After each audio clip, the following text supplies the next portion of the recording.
શ્રીનગરના કલોલમાં જેબીના બેદરકારી સામે આવી છે। કલોલના શ્રીનગર સોસાયટી વિસ્તારમાં રાત્રિના સમયે જીવંત વીજ વાયર તૂટ્યો હતો અને રોડ ઉપર રહેલા થાંભલા ઉપરથી જીવંત વીજ વાયર નીચે તૂટી પડ્યો હતો અને વોલ્ટેજ વધી જતા ઘરમાં રહેલા એસી, ટીવી અને ફ્રીજ સહિત અન્ય ઇલેક્ટ્રિક અને ઇલેક્ટ્રોનિક માલસામાનને પણ નુકસાન થયું હતું।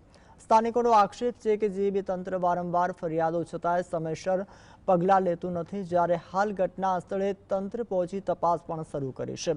ગંભીર બેદરકારીના કારણે રહેવાસીઓ અને વળતરની પણ માંગ કરી રહ્યા છે।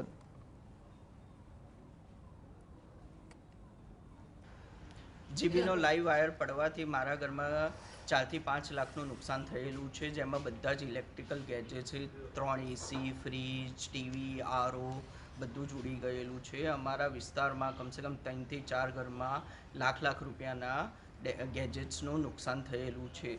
તો આ જીબીની મેન્ટેનન્સ ના કરવાના કારણે આ લાઈવ વાયર નીચે પડવાથી કોકનું મૃત્યુ પણ થઈ શકતું હતું, તો એની જવાબદારી જીબી લેશે।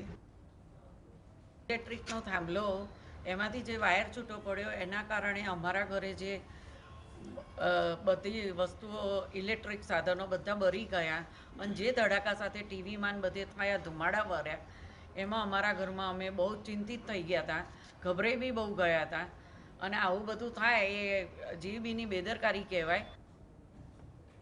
પાવર વધવાથી અમારા ઘરનો વોલ્ટેજ એકદમ હાઈ ફોલ પાવર થઈ ગયો હોવાથી જીવંત વાયર કટ થઈ જવાથી જે ઘટના ઘટી છે અમારા ઘર ઉપર એ અમને જ ખબર છે। અમારા ઘરમાં સિનિયર સિટીઝન વત્તા નાના 5-6 બાળકો છે, એમને બી જો કોઈ નુકસાન થયું હોત એના વિચાર માત્રથી બી અમે ગભરાઈ ગયા